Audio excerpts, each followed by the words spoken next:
I'll tell you about a wall. It's not a concrete wall. It's not a steel wall. It's nothing you can see or touch. It's a wall made of mathematics, and it is more solid than anything humanity has ever built. Because concrete walls you knock down, steel walls you melt, but a mathematical wall, if you don't drop it, you don't get around it, you don't hack. It is there, and it will remain there no matter how much technology, how much money, how much genius you throw at it. Nothing goes beyond that. I need you to understand the gravity of what I'm saying. I'm not talking about a practical limit, the kind that exists today, but will be overcome tomorrow with a new invention. I'm not talking about an engineering barrier that someone will eventually break. I'm talking about a theoretical limit, a limit that comes from the very structure of reality. In the same way that nothing can travel faster than light, in the same way that you cannot create energy out of nothing, in the same way that the entropy of an isolated system never decreases. There is a limit to how much information can be transmitted over a communication channel, and this limit is absolute. Let me go back to the beginning. In the 1940s, I worked at Bell Laboratories, an extraordinary place. Engineers, mathematicians, physicists, all together trying to solve real communication problems. Telephones, telegraphs, radio. The central problem was always the same: how to send more information, faster, with fewer errors. And everyone approached it the same way. Build better cables, more powerful amplifiers, more sophisticated filters. It was an incremental race. Every year, a little better. Every year, a little faster. Every year, a little less noise. But it was a blind race because no one knew where they were running, and that was the real problem. It wasn't that the systems were bad, they worked. But without knowing the theoretical limit, every engineering decision was a guess. Is investing millions in a better cable worth it? It depends. If the current cable is already close to the limit, it is not valid. If it's far away, it's worth a lot. But how do you know? Does spending a fortune developing a new amplifier make sense? It depends. If the bottleneck is the amplifier, yes. If the bottleneck is the channel's fundamental noise that no amplifier resolves, it's money wasted. Without knowing the limit, it was impossible to make rational decisions. It was like running a marathon without knowing where the finish line was. You run, you improve your time, but you never know how close you are to your best possible. The question was simple. Is there a limit? And if there is, what is it? The answer was not simple. To find it, I needed to redefine what communication means. I needed to separate the meaning of the message from the transmission of the message. I needed to create a precise measurement for information. I needed to mathematically define what a communication channel is, what noise is, what capacity is. And when I did all that, when all the pieces fell into place, the answer appeared, clear, elegant, and terrifying in its simplicity. Every communication channel has a maximum capacity, a number, measured in bits per second. And that number depends on two things: the channel bandwidth and the ratio of signal power to noise power. Nothing more. It doesn't depend on the technology you use. It doesn't depend on how smart your code is. It doesn't depend on how expensive your equipment is.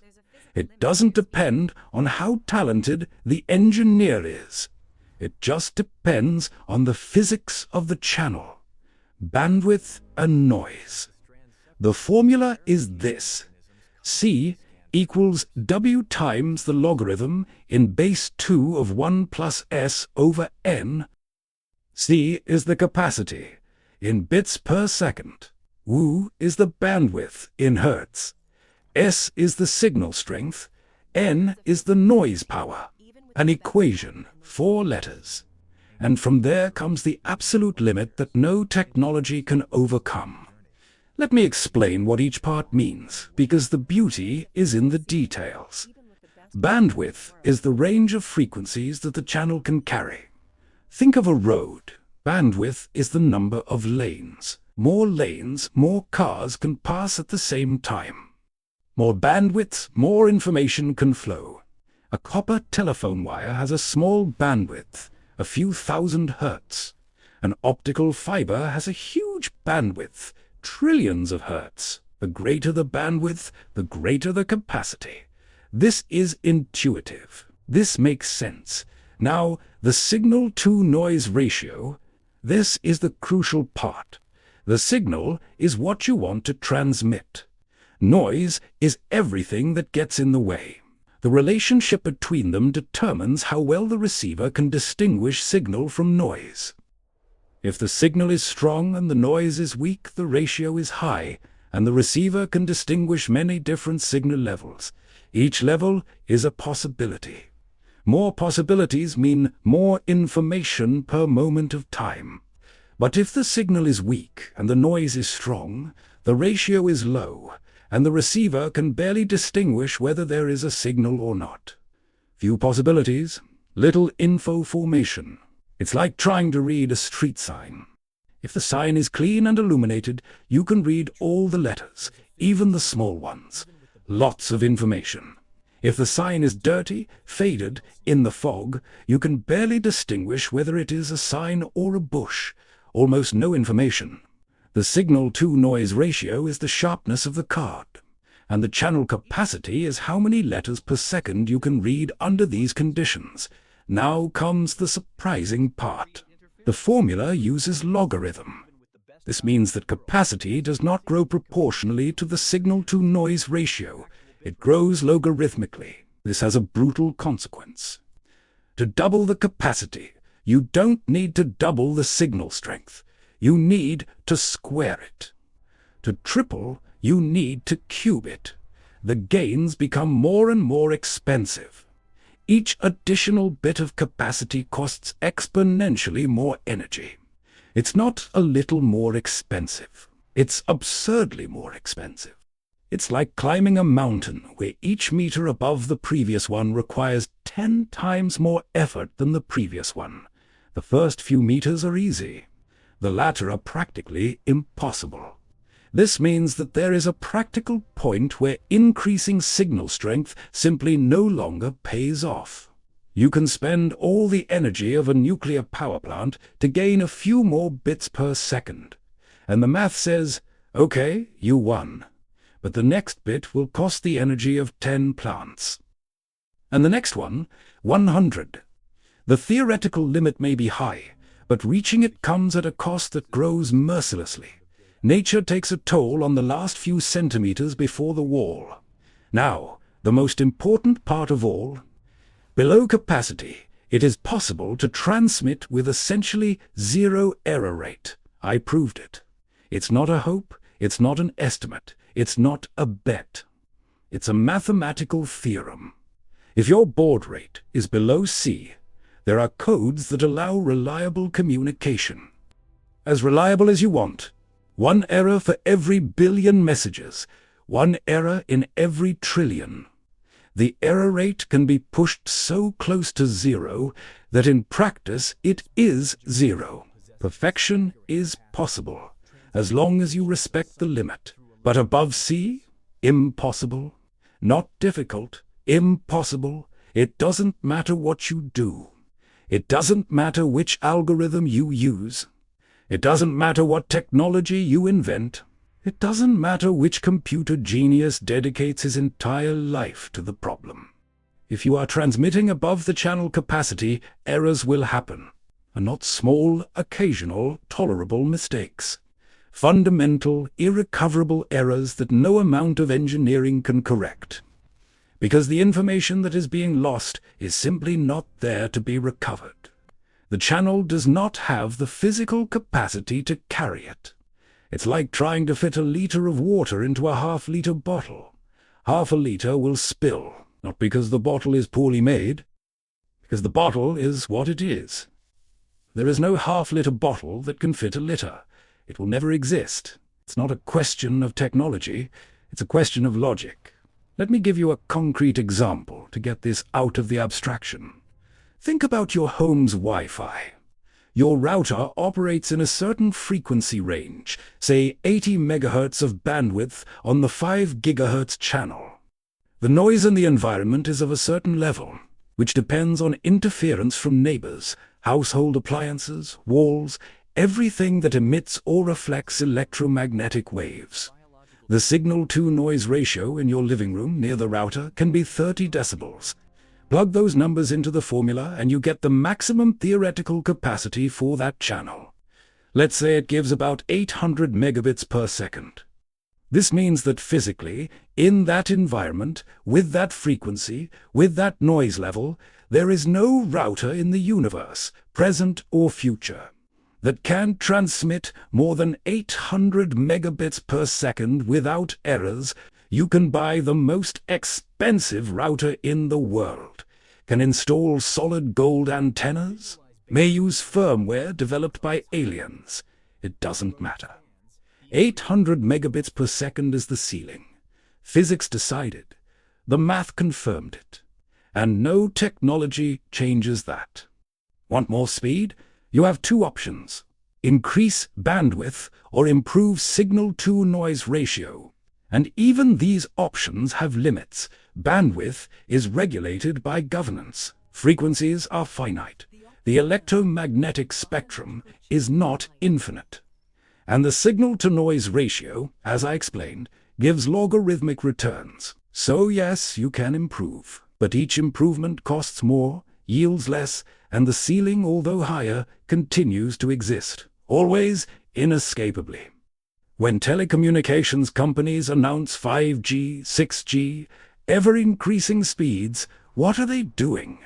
They are working within the law. They're using more bandwidth, higher frequencies, more sophisticated antennas that focus the signal and reduce interference. They are using error-correcting codes that come closer and closer to the theoretical limit. They are optimizing everything that can be optimized. But they are never, at any time, exceeding the limit. They are getting closer, I order from him. And each generation of technology gets closer. But reaching the limit is one thing. Overtaking it is another. And overtaking is impossible. It always was, it always will be. And you know what's interesting? When I published the theorem in 1948, many engineers didn't believe it, not in the limit part. They even accepted the limit.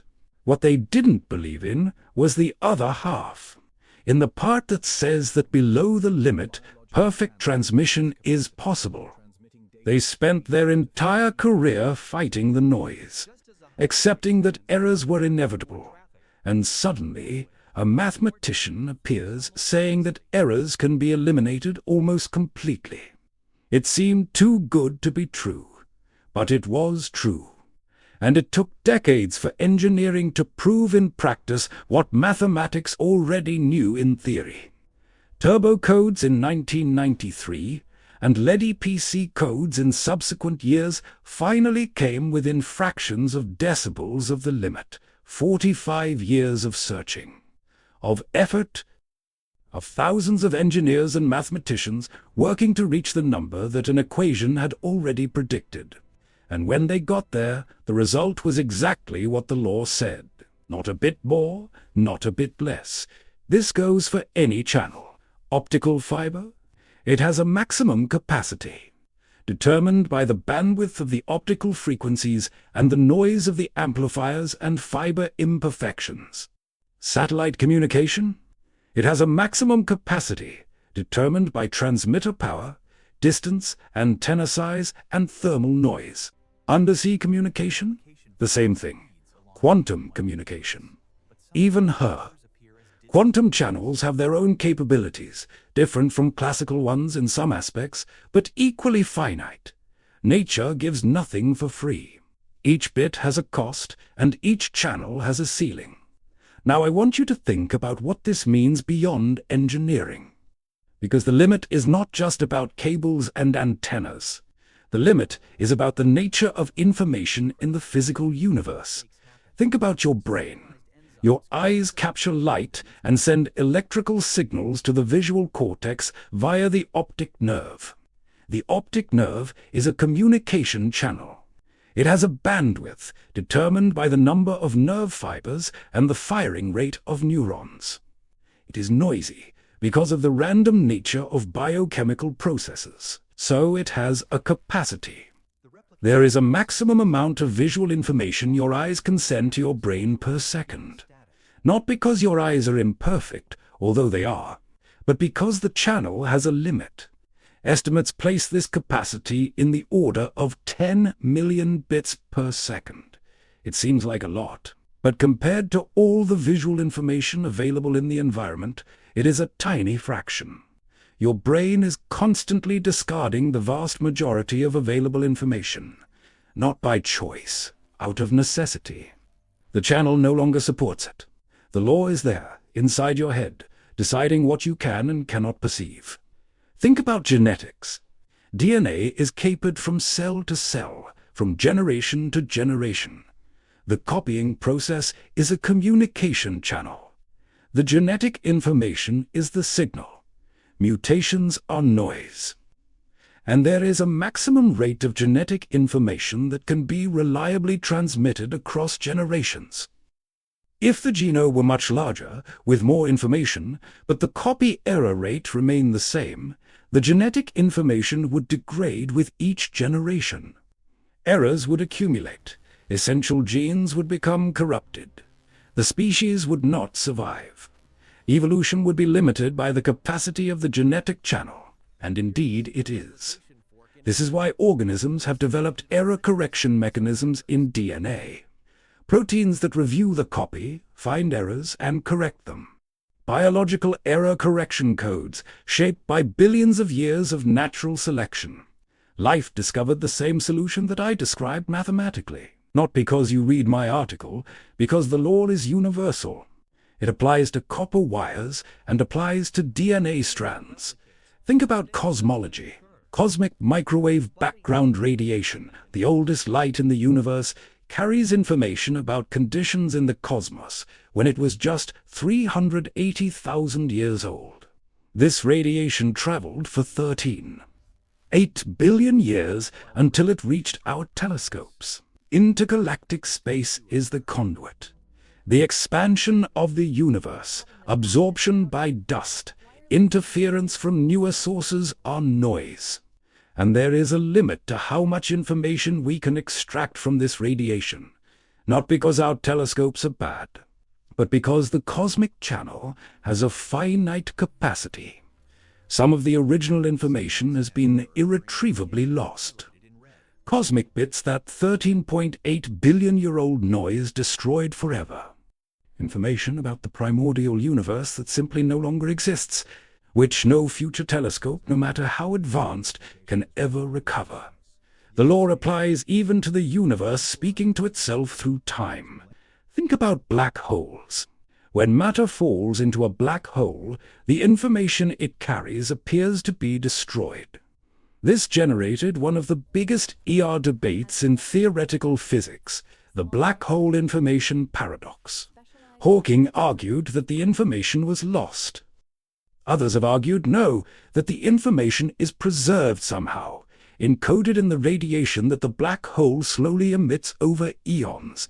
The debate continues, but what's notable is that it's bit-locked, of capacity, of informational limits. The language I created to talk about copper wires is the same language that physicists use to talk about the frontier of human knowledge about the universe. This is no coincidence.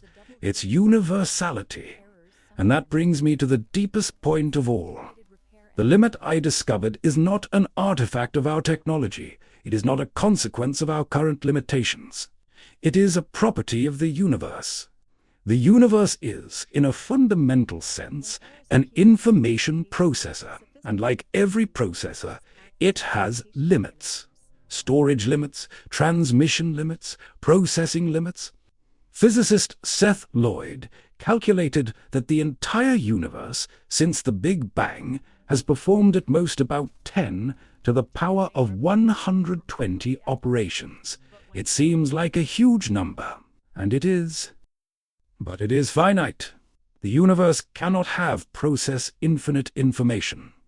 It cannot have transmitted infinite information, because the universe, like any channel, has a finite capacity.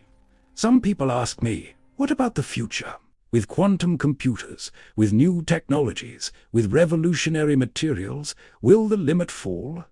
The answer is no. The limit can change value because you can change the channel properties. It can increase bandwidth. It can reduce noise. And with that, capacity increases. But for each new channel, with its new properties, there is a new limit, as absolute as the previous one. Technology changes the numbers. The law that governs numbers remains immutable. It's like gravity.